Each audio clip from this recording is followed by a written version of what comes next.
Okay, so we're now going to start to tie this all together, and the first thing that we're going to do is we're going to create a timer which every certain amount of seconds refreshes the contents within our messages element on our page. So we're going to head over to chat.js and start to create our JavaScript. Now we've already included jQuery, so we can make use of quick jQuery methods like the AJAX method, which is extremely useful. So this makes it really easy for us. The first thing I'm going to do though is I'm going to create a global object called chat. Now this might be part of your other JavaScript global objects, but otherwise you can just leave it in one. It just avoids cluttering sort of the global namespace with lots of different variables and stuff like that. So the first method that we're going to be creating, or the first function that we're going to be creating, is going to be fetch message. So I'm going to say chat.fetchMessage equals function. Now here what we're going to do is we're going to AJAX to our chat.php file here, which is then going to return this data. So let's build up our AJAX method first and see what kind of stuff we're going to be sending to the script, and then we'll start to create this. So we can even test this AJAX method anyway. So we're going to say AJAX, so we're using the jQuery AJAX method. The URL that we're sending the AJAX request to is ajax/chat.php. That's this file just here. We need to define the type of request. In this case, it's going to be post. The data is going to basically contain the variables that we're sending to the page. So in this case, we're going to have one called method, and that's going to be fetch. Now when we send messages, we're going to have another one on here. That's going to be the message that we're actually sending through, but don't worry too much about this. Now we have a success callback, which allows us to define or run a function based on whether this has been successful or not, and we can retrieve the data in an argument here. So what we're going to do now is we're going to say we're going to select a particular element on the page, which is going to be chat.messages, and we're going to say .html data.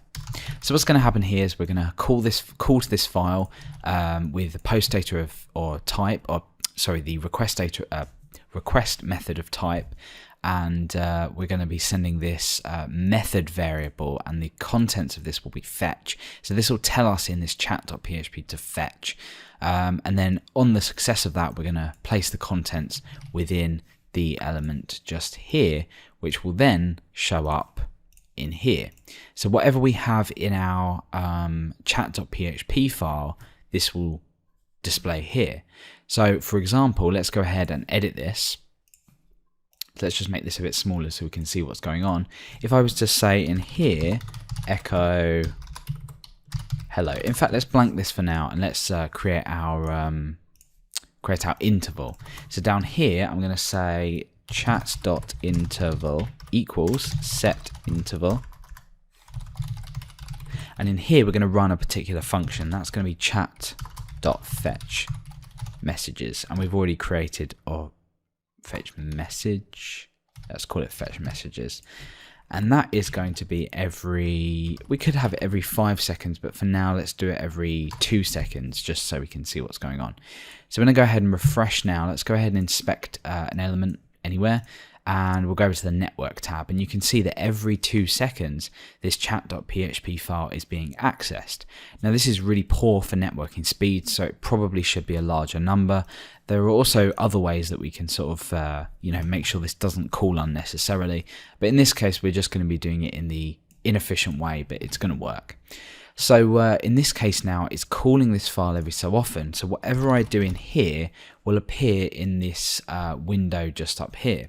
So if I go ahead and type PHP and save that, nothing happens. We get a syntax error there because we have an unexpected end. So if I end the PHP tag and save it, you see it goes. So every 2 seconds, it's now calling the content of this file. So if you cause an error by typing an A in, use of undefined constant A, assumed A. So we get the general errors you'd normally find. In this case, I'm just going to go ahead and then echo hello, save that out, and we echo hello there. So this is the basis of calling this file every so often. Now what we actually need to do is go ahead and create a real content to this file. So let's go ahead and do that now. So the first thing I'm going to do is require in our init.php file, because we need to make use of the objects that we've created, or the classes we've created. We also need to do a preliminary check to make sure that the fetch variable has been set. Sorry, this is post.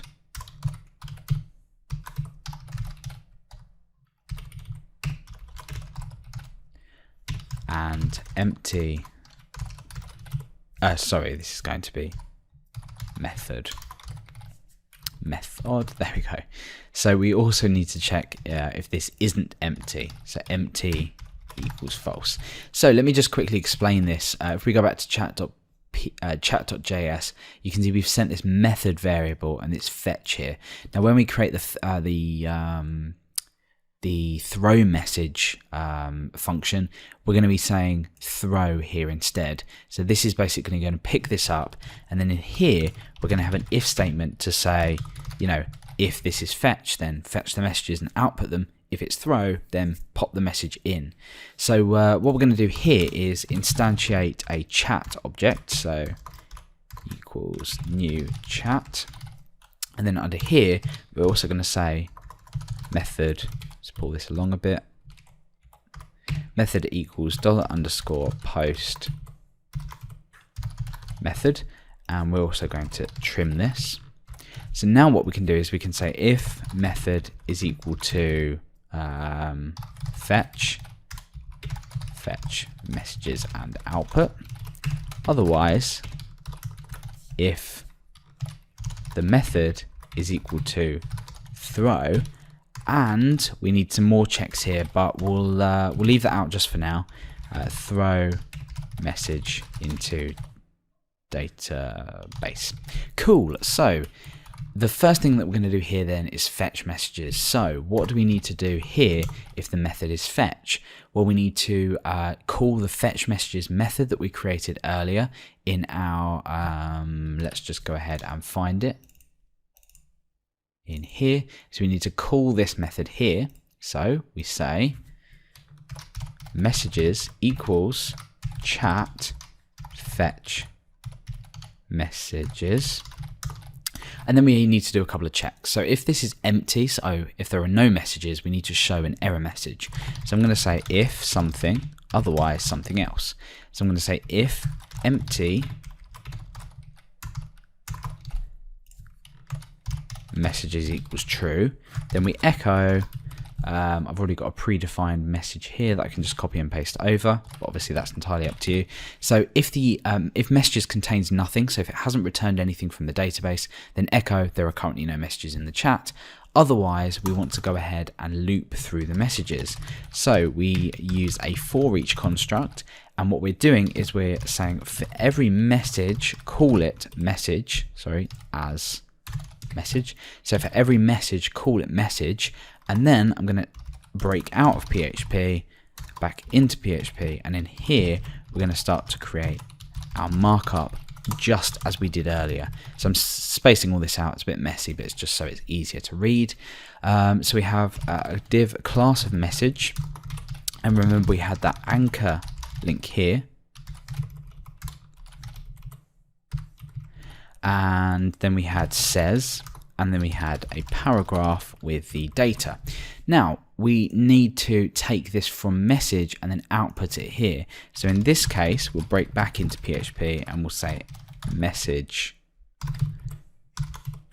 username. Now these correspond to the field names. And remember we did a print R on this fetch messages a couple of videos back. So you'll know that by doing a print R, you'll see the data that you can actually output from these arrays. So all this is we're literally looping through an array and then outputting the data contained within each element of the array. So in the paragraph will just be the body of the message. So in this case, it will be message. And then in here, the field will be message. And that's about it.